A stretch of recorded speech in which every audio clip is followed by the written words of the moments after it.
ನಮಸ್ತೆ ಸ್ನೇಹಿತರೆ, ಕವಿತಾ ಫ್ಯಾಷನ್ ಲೋಕಕ್ಕೆ ಸ್ವಾಗತ. ಎಲ್ಲರೂ ಹೇಗಿದ್ದೀರಾ? ಎಲ್ಲರೂ ಚೆನ್ನಾಗಿದ್ದೀರಾ ಅಂದ್ಕೊಂಡು ಇವತ್ತಿನ ವಿಡಿಯೋ ಮಾಡ್ತಾಯಿದ್ದೀರಿ. ಯಾರ್ಯಾರು ನನ್ನ ಚಾನಲ್ನ ಸಬ್ಸ್ಕ್ರೈಬ್ ಆಗಿಲ್ವೋ ಸಬ್ಸ್ಕ್ರೈಬ್ ಮಾಡ್ಕೊಂಡು ನೋಡಿ. ಸಬ್ಸ್ಕ್ರೈಬ್ ಮಾಡ್ಕೊಂಡಿರೋರು ಲೈಕ್ ಮಾಡಿ, ಶೇರ್ ಮಾಡಿ, ಕಮೆಂಟ್ ಮಾಡಿ. ಡಿಸೈನ್ ಯಾವ ಥರ ಬರ್ತಾಯಿದೆ ಅಂತ ಕಮೆಂಟ್ ಮಾಡಿ ತಿಳಿಸಿ ನನಗೆ. ಇಲ್ಲ ಇನ್ಯಾವ ಥರ ಡಿಸೈನ್ಸ್ ಮಾಡಬೇಕು ಅಂತ ಅದನ್ನು ಕಮೆಂಟ್ ಮಾಡಿ ತಿಳಿಸಿ ನನಗೆ. ಇದು ನೋಡಿ, ಈ ಸಲ ನಾನು ಮಿಷಿನ್ ವರ್ಕು ಯಾವ ಥರ ಡಿಸೈನ್ ಮಾಡೋದು ಅಂತ ತೋರಿಸ್ತಾ ಇದ್ದೀನಿ ನಿಮಗಿದು. ಇದು ನೆಕ್ಕಿನ ಅಗಲ ಬಂದು 2.5 ಇಂಚಿದೆ, ಉದ್ದ ಬಂದು 5.5 ಇಂಚಿದೆ. ಇದಕ್ಕೆ ನಾನು 2 ಕಲರ್ ಥ್ರೆಡ್ ತೊಗೊಂಡಿದ್ದೀನಿ. ಗೋಲ್ಡ್ ಕಲರು ಜರಿ ಥ್ರೆಡ್ಡು, ಸ್ಯಾರಿ ಕಲರು ಕುಚ್ ಥ್ರೆಡ್ ತೊಗೊಂಡಿದ್ದೀನಿ. ಸ್ಯಾರಿ ಬಂದು ಆರೆಂಜ್ ಕಲರ್ ಆಗಿರುತ್ತೆ, ಬ್ಲೌಸ್ ಪೀಸ್ ಬಂದು ಕಾಫಿ ಕಲರ್ ಆಗಿರುತ್ತೆ. ಇದು ಒಂದು ಕಡೆ ಬಾರ್ಡ್ರು ಸಣ್ಣ ಇದೆ ಬ್ಯಾಕಲ್ಲಿ, ಸ್ಲೀವಲ್ಲಿ ದೊಡ್ಡ ಇದೆ, ಅಂದರೆ ಒಂದು 8 ಇಂಚಷ್ಟು ಬಾರ್ಡರ್ ಇದೆ. ಇದು ಕಸ್ಟಮರು ನನಗೆ ಒಂದು 500 ರೂಪಾಯಿ ರೇಂಜಲ್ಲಿ ಡಿಸೈನ್ ಮಾಡಿಕೊಡಿ ಅಂತ ಹೇಳಿದರು. ಇವರು ಟೈಲರ್ ಆಗಿರ್ತಾರೆ, ಮನೆಯಲ್ಲೇ ಹೊಲಿಯೋ ಟೈಲರ್ ಆಗಿರ್ತಾರೆ. ಇವರು ಆಲ್ರೆಡಿ ಒಂದು 2-3 ಬ್ಲೌಸ್ನಂತ ವರ್ಕ್ ಮಾಡಿಸ್ಕೊಂಡು ಹೋಗಿದ್ದಾರೆ. ತಿರ್ಗಾನು ಈಗ ಇನ್ನೊಂದು ಬ್ಲೌಸ್ ಕೊಟ್ಟಿದ್ದಾರೆ, ಹಬ್ಬಕ್ಕೆ ಬೇಕು ವರ್ಕ್ ಮಾಡಿ ಕೊಡಿ, ಸ್ಟಿಚ್ ನಾನು ಮಾಡ್ಕೊಳ್ತೀನಿ ಅಂತ ಹೇಳಿದರು. ಸ್ಟಿಚ್ಚು ಫಾಲು ಜಿಗ್ಜಾಗೆಲ್ಲ ಅವರೇ ಮಾಡ್ಕೊಳ್ತೀನಿ ಅಂತ ಹೇಳಿದರು. ಸರಿ ಅಂದ್ಬಿಟ್ಟು ನಾನು ವರ್ಕ್ ಮಾಡೋಕ್ಕೆ ಇವರು ಸ್ವಲ್ಪ ಒಂದು ವಾರ ಮೇಲೇ ಆಯಿತು ಕೊಟ್ಟು ವರ್ಕಿಗೆ. ನಾನು ಸ್ವಲ್ಪ ಕೆಲಸ ಇರೋದ್ರಿಂದ ಅದೇ ಅರ್ಜೆಂಟ್ ಯಾವುದಾದ್ರು ಇರುತ್ತೋ ಅದನ್ನು ಮಾಡಿ ಕೊಡ್ತಾಯಿದ್ದೀನಿ ಇವಾಗ. ಇದು ನೋಡಿ, ಫಸ್ಟ್ ನಾನು ಜರಿ ಥ್ರೆಡ್ಡಲ್ಲಿ ಲೈನ್ ಹಾಕ್ಕೊಳ್ತೀನಿ. ಇದು ನೆಕ್ಕಿನ ನೆಕ್ ಬಂದು ರೌಂಡ್ ನೆಕ್ ಆಗಿರುತ್ತೆ, ಫ್ರಂಟ್ ಇವ್ರದ್ದು. ಬ್ಯಾಕು ಸಹ ರೌಂಡ್ ನೆಕ್ ಆಗಿರುತ್ತೆ. ವರ್ಕ್ ಮಾಡಬೇಕಾದ್ರೆ ಕಸ್ಟಮರ್ಗಳು ಇದು ರೌಂಡ್ ನೆಕ್ಕೆ ಸ್ವಲ್ಪ ಜಾಸ್ತಿ ಇಷ್ಟಪಡೋದ್ರಿಂದ ಇವರು ರೌಂಡ್ ನೆಕ್ಕಲ್ಲೇ ಡಿಸೈನ್ ಮಾಡ್ತಾಯಿದ್ದೀನಿ ಇವರಿಗೆ. ನಾನು ಮೊದಲೇ 2ನೇ ನಂಬರು ಜರಿ ಥ್ರೆಡಲ್ಲಿ ಒಂದು ಔಟ್ಲೈನ್ ಕೊಟ್ಕೊಳ್ತೀನಿ. ಔಟ್ಲೈನ್ ಕೊಟ್ಕೊಂಡ್ಮೇಲೆ ನಾನು ಆಮೇಲೆ ಪೈಪಿಂಗ್ ಥ್ರೆಡ್ ಬರುತ್ತಲ್ಲ, ಆ ಥ್ರೆಡ್ಡಲ್ಲಿ ಗೋಲ್ಡ್ ಕಲರ್ನ 1/2 ಇಂಚು, ಆಮೇಲೆ ಗ್ಯಾಪ್ ಬಿಟ್ಟು 1/2 ಇಂಚು ಆ ಥರ ಮಾಡ್ಕೊಳ್ತಾ ಹೋಗ್ತೀನಿ. ಇನ್ನೊಂದು ಕಲರು ಗ್ಯಾಪ್ ಏನಕ್ಕೆ ಬಿಡ್ತೀನಿ ಅಂದರೆ, ಸ್ಯಾರಿ ಯಾವ ಕಲರ್ ಇದೆಯೋ ಆ ಕಲರಲ್ಲಿ ಫಿಲಪ್ ಮಾಡ್ಕೊಳ್ಳೋಣ ಅಂತ. ಈಗ ನಾನು ತಿರ್ಗಾ ಅದಕ್ಕೆ 1/2 ಇಂಚಿಗೆ ಕಲ್ ಶೇಪ್ ಉಲ್ಟಾ ಸಿ ಥರ ಮಾಡ್ಕೊಳ್ತಾ ಇದ್ದೀನಿ ನಾನು ಇವಾಗ. ಫಸ್ಟು ಒಂದು ಔಟ್ಲೈನ್ ಕೊಟ್ಕೊಳ್ತೀನಿ, ಆಮೇಲೆ ಸ್ವಲ್ಪ ಮಂದವಾಗಿ ಹಾಕ್ಕೊಳ್ತೀನಿ ನೋಡಿ ನಾನು. ಇದಕ್ಕೆ ನೆಕ್ಕಿಗೆ ಫ್ರೇಮ್, ಫ್ರಂಟ್ ನೆಕ್ಕಿಗೆ ಫ್ರೇಮ್ ನಾನು ಇದಕ್ಕೆ 10 ಇಂಚ್ ಫ್ರೇಮ್ ಹಾಕ್ಕೊಳ್ತಿದ್ದೀನಿ. ಇದು ಸ್ವಲ್ಪ ದೊಡ್ಡದೇ ಫ್ರೇಮ್ ಹಾಕ್ಕೊಂಡಿದ್ದೀನಿ, ಯಾಕಂದರೆ ಇದು ನೆಕ್ಕು ಚಿಕ್ಕದಿರೋದ್ರಿಂದ ಸರಿ ಇನ್ನೇನು ಚಿಕ್ಕದು ಫ್ರೇಮ್ ಹಾಕ್ಕೊಳ್ಳೋದು ಅಂದ್ಬಿಟ್ಟು ದೊಡ್ಡದೇ ಹಾಕ್ಕೊಂಡಿದ್ದೀನಿ ನಾನು ಇವಾಗ. ಇದಕ್ಕೆ ನಾನು ಫ್ರಂಟ್ ನೆಕ್ಕಿಗೆ ಯಾವ ಸೈಜ್ ಫ್ರೇಮ್ ಹಾಕ್ಕೊಳ್ತೀನಿ, ಬ್ಯಾಕ್ಗೆ ಯಾವ ಸೈಜು ಫ್ರೇಮ್ ಹಾಕ್ಕೊಳ್ತೀನಿ, ಸ್ಲೀವ್ಗೆ ಯಾವ ಸೈಜು ಫ್ರೇಮ್ ಹಾಕ್ಕೊಳ್ತೀನಿ ಅಂತ ಈ ವಿಡಿಯೋದಲ್ಲಿ ಹೇಳ್ತೀನಿ ನಾನು. ಈಗ ನಾನು ಫ್ರಂಟ್ ನೆಕ್ ಮಾಡೋದ್ರಿಂದ ನಾನು ಈಗ ಇದು 12ನೇ ನಂಬರು ಇಂತು ಫ್ರೇಮ್ ಇದು ಹಾಕ್ಕೊಂಡಿರೋದು ನಾನು ಇವಾಗ ಇದಕ್ಕೆ. ಅಂದರೆ ನಾರ್ಮಲ್ಲು ಒಂದು ನೆಕ್ಕಿನ ಫ್ರಂಟ್ ನೆಕ್ಕಿನ ಉದ್ದ ಬಂದು ಒಂದು 7.5-8 ಇಂಚ್ ಇದ್ದರೆ ನೋಡಿ, ಈ ಫ್ರೇಮ್ 12 ಇಂಚ್ ಫ್ರೇಮಲ್ಲಿ ಹಾಕ್ಕೊಳ್ಬೋದು. ನೋಡಿ, ಈ ಥರ ಚಿಕ್ಕದೇನಾದರೂ ಫ್ರೇಮ್ ನೆಕ್ಕು ಚಿಕ್ಕದು ಬಂತು ಅಂದರೆ 10 ಇಂಚ್ ಫ್ರೇಮಲ್ಲೂ ಸಹ ಹಾಕ್ಕೊಳ್ಬೋದು.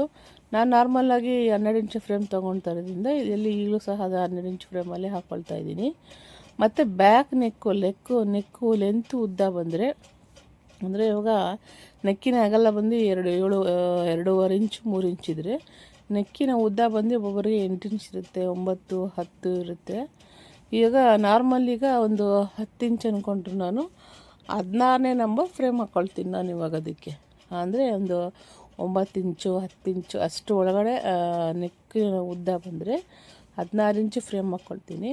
10 ಇಂಚು ಮೇಲೆ ಬಂದರೆ ನಾನು 18 ಇಂಚು ಫ್ರೇಮ್ ಹಾಕ್ಕೊಳ್ತೀನಿ ನಾನು ಇವಾಗ. ಬ್ಯಾಕ್ ನೆಕ್ಕಿಗೆ ಹೇಳ್ತಾ ಇದ್ದೀನಿ ನಾನು ಇವಾಗ. 10 ಇಂಚು ಫ್ರೇಮ್ ಹಾಕ್ಕೊಳ್ತೀನಿ. ಮತ್ತು ಸ್ಲೀವಿಗೆ ಏನಾದರೂ ಒಂದು ಫ್ಲವರ್ ಬೇಕು ಅಂತ ಅಂದರೆ ನಾನು ಒಂದು 8 ಇಂಚು ಫ್ರೇಮ್ ಒಂದು, 6 ಇಂಚು ಫ್ರೇಮ್ ಒಂದು, 2 ಫ್ರೇಮ್ ತೊಗೊಳ್ತೀನಿ ನಾನು. ಯಾಕಂದರೆ ಸ್ಲೀವಲ್ಲಿ ಚಿಕ್ಕದೇನಾದರೂ ಒಂದು 3 ಇಂಚ್ ಅಗಲ ಅಷ್ಟೇನಾದರೂ ಫ್ಲವರ್ ಬಂದಾಗ ಸ್ಲೀವ್ ಎರಡು ಸ್ಲೀವ್ಗೂ ಬೇಗ ಕೆಲಸ ಆಗಲಿ ಅಂತ ನಾನು 2 ಸ್ಲೀವ್ನೂ ಸಹ ಒಂದೇ ಸತಿಲೇ ಫ್ರೇಮ್ನ ಸೆಟ್ ಮಾಡ್ಕೊಂಡ್ಬಿಡ್ತೀನಿ ನಾನು ಇವಾಗ. ಫ್ರೇಮ್ ಸೆಟ್ ಮಾಡಿಕೊಂಡು ಸ್ಲೀವ್ ಡಿಸೈನ್ ಮಾಡ್ಕೊಳ್ತೀನಿ ನಾನು ಇವಾಗ. ನೋಡಿ, ಇದಕ್ಕೆ ನಾನಿವಾಗ ಗೋಲ್ಡನ್ ಕಲರು ಉಲ್ಟಾ ಸಿ ಮಾಡಿದ್ನಲ್ಲ, ಅದನ್ನು ಫಿಲಪ್ ಮಾಡಿ ಲೀಫ್ ಹಾಕ್ಕೊಂಡಿದ್ದೀನಿ. ಆ ಕಡೆಗೆ 2, ಈ ಕಡೆಗೆ 2, ಸೆಂಟ್ರಿಗೊಂದು ಗೋಲ್ಡನ್ ಕಲರಲ್ಲೇ ಹಾಕ್ಕೊಳ್ತಾ ಇದ್ದೀನಿ ನೋಡಿ. ಇವಾಗ ಇದು ಆರೆಂಜ್ ಕಲರು ಸ್ಯಾರಿ ಆಗಿರೋದ್ರಿಂದ ನೋಡಿ, ಈ ಥರ ರೌಂಡಾಗಿ 1.5 ನಂಬರ್ ಇಟ್ಕೊಂಡು ರೌಂಡಾಗಿ ಡಿಸೈನ್ ಮಾಡ್ಕೊಳ್ತಾ ಇದ್ದೀನಿ.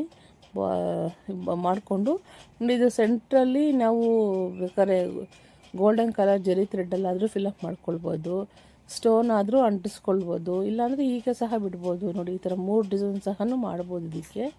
ನಾನು ಇದಕ್ಕೆ ಫುಲ್ಲು ಬ್ಲೌಸೆಲ್ಲ ಸ್ಟಿಚ್ ಆದಮೇಲೆ ತಂದುಕೊಡಿ, ನಾನು ಸ್ಟೋನ್ ಹಾಕ್ಕೊಡ್ತೀನಿ ಅಂತ ಹೇಳಿದ್ದೀನಿ ಕಸ್ಟಮರಿಗೆ. ಸ್ಟೋನ್ ಹಾಕಿದ್ಮೇಲೆ ಸಹ ವೀಡಿಯೋ ಮಾಡಿ ಹಾಕ್ತೀನಿ. ನೋಡಿ, ಇವಾಗ ಡಿಸೈನು ಯಾವ ಥರ ಬರ್ತಾಯಿದೆ ನೋಡಿ, ಕಮೆಂಟ್ ಮಾಡಿ ತಿಳಿಸಿ. ಇದು ಆರೆಂಜ್ ಕಲರು ಸ್ಯಾರಿ ಆಗಿರುತ್ತೆ, ಅದರಲ್ಲಿ ಡಿಸೈನ್ ಮಾಡ್ತಾಯಿದ್ದೀನಿ ನೋಡಿ. ಈಗ ನಾನು 1/2 ಇಂಚು ಗ್ಯಾಪ್ ಇಟ್ಟಿದ್ನಲ್ವ, ಅದು ಥ್ರೆಡ್ ಪೈಪಿಂಗ್ ಹಾಕಿ, ಆ ಥ್ರೆಡ್ ಪೈಪಿಂಗ್ನ ಫಿಲಪ್ ಮಾಡ್ಕೊಳ್ತಾ ಇದ್ದೀನಿ. ಇದು ಅಷ್ಟೇ, ಥ್ರೆಡ್ ಪೈಪಿಂಗಲ್ಲೂ ಒಂದು 2-3 ಥರ ಇದೆ. ಪ್ಲೈನ್ ಒಂದೇ ಕಲರೂ ಥ್ರೆಡ್ ಪೈಪಿಂಗ್ ಬರುತ್ತೆ, ಮತ್ತು ಈಗ 1/2 ಇಂಚ್ ಬಿಟ್ಟು 1/2 ಇಂಚು ಗೋಲ್ಡ್ ಕಲರು ಮತ್ತು ಆರೆಂಜ್ ಕಲರ್ ಥ್ರೆಡ್ ಪೈಪಿಂಗು ಬರುತ್ತೆ. ಪ್ಲೈನ್ ಬಂದು ಅದ್ರ ಮೇಲೆ ಗೋಲ್ಡ್ ಕಲರು ಒಂದೊಂದು ಲೈನ್ ಹಾಕ್ಕೊಂಡು ಅದು ಒಂಥರ ಡಿಸೈನ್ ಬರುತ್ತೆ ನೋಡಿ. ಈಗ ಕಸ್ಟಮರ್ ನಮ್ಗೆ ಇನ್ನೂ ಸ್ವಲ್ಪ ಗ್ರ್ಯಾಂಡ್ ಬೇಕು ಅಂತ ಹೇಳೋರು, ಥರ ಡಿಸೈನ್ ಮಾಡೋರು, ಇದಕ್ಕೆ stone chain ball chain add ಮಾಡಿ ಫುಲ್ಲು ಫಿಲಪ್ ಸಹ ಮಾಡ್ಕೊಳ್ಬೋದು. ಆದರೆ ಫಸ್ಟೇ ನಾರ್ಮಲ್ಲು ರೌಂಡದು ಜರಿ ಥ್ರೆಡ್ಡಲ್ಲಿ ಫಿಲಪ್ ಮಾಡ್ಕೊಳ್ಳೋದು. ಅದಾದಮೇಲೆ ಒಂದು ಲೈನು ಸ್ಟೋನ್ ಚೈನು, ಒಂದು ಚೈನು ಬಾಲ್ ಚೈನು ಹಾಕ್ಕೊಂಡು ಫಿಲಪ್ ಮಾಡ್ಕೊಳ್ಳೋದು. ತಿರ್ಗಾ ಇನ್ನೂ ಅಗಲ ಬೇಕು ಅನ್ನೋರು stone chain, ball chain, stone chain 3 ಸಹ ಹಾಕ್ಕೊಂಡು ಫಿಲಪ್ ಮಾಡ್ಕೊಳ್ಬೋದು. ನಾನು ನೋಡಿ ಬಾಲ್ ಚೈನ್ನ 1 ನಂಬರ್ ಹಿಡ್ಕೊಂಡು ಫಿಲಪ್ ಮಾಡ್ಕೊಳ್ತಾ ಇದ್ದೀನಿ. ನೋಡಿ ಯಾವ ಥರ ಬಂದಿದೆ ಡಿಸೈನು, ಕಮೆಂಟ್ ಮಾಡಿ ತಿಳಿಸಿ. ನೀವು ಒಂದು ಸಲ ಟ್ರೈ ಮಾಡಿ ಯಾವ ಥರ ಬರ್ತಾಯಿದೆ ಅಂತ ನೋಡಿ. ಇವಾಗ ಈ ಕಡೆ ಆ ಕಡೆಗೆ ಆಯಿತು, ಈ ಕಡೆಗೆ ಬಾಲ್ ಚೈನ್ನ ಹಾಕ್ತಾಯಿದ್ದೀನಿ ನಾನು. ಇದು ಗೋಲ್ಡ್ ಕಲರು, ಇದು ಬಾಲ್ ಚೈನ್ ಆಗಿರುತ್ತೆ, ಯಾಕಂದರೆ ಬಾರ್ಡರ್ ಸಹ ಗೋಲ್ಡ್ ಕಲರ್ ಆಗಿರೋದ್ರಿಂದ ಗೋಲ್ಡ್ ಕಲರು ಬಾಲ್ ಚೈನ್ ಹಾಕಿ ಫಿಲಪ್ ಮಾಡ್ಕೊಳ್ತಾ ಇದ್ದೀನಿ. ಇದು ಬಾಲ್ ಚೈನಲ್ಲೂ ಕಲರ್ಸ್ ಬರುತ್ತೆ, ಆದರೆ ಕಲರ್ಸ್ ಯಾರು ಇಷ್ಟಪಡಲ್ಲ. ಆಲ್ಮೋಸ್ಟು ಗೋಲ್ಡ್ ಕಲರ್ ಬಾರ್ಡರ್ ಇದ್ದರೆ gold ball chain, silver colour ball chain ಇದ್ದರೆ silver ball chain, copper colour ball chain ಇದ್ದರೆ ಕಾಪರ್ ಕಲರ್ ಬಾಲ್ ಚೈನು. ನೋಡಿ ರೆಡಿ ಆದಮೇಲೆ ನೋಡಿ ಬ್ಯಾಕು ಈ ಥರ ಬರುತ್ತೆ. ಫುಲ್ ರೆಡಿ ಆದಮೇಲೆ ಸ್ಲೀವಿಗೆ ಒಂದು ಸೆಂಟ್ರಲ್ಲಿ ಒಂದು ಹೂವು ಇಟ್ಟು ಅಲ್ಲೊಂದು ಡಾಟ್ ಇಟ್ಟಿದ್ದೀನಿ. Thank you.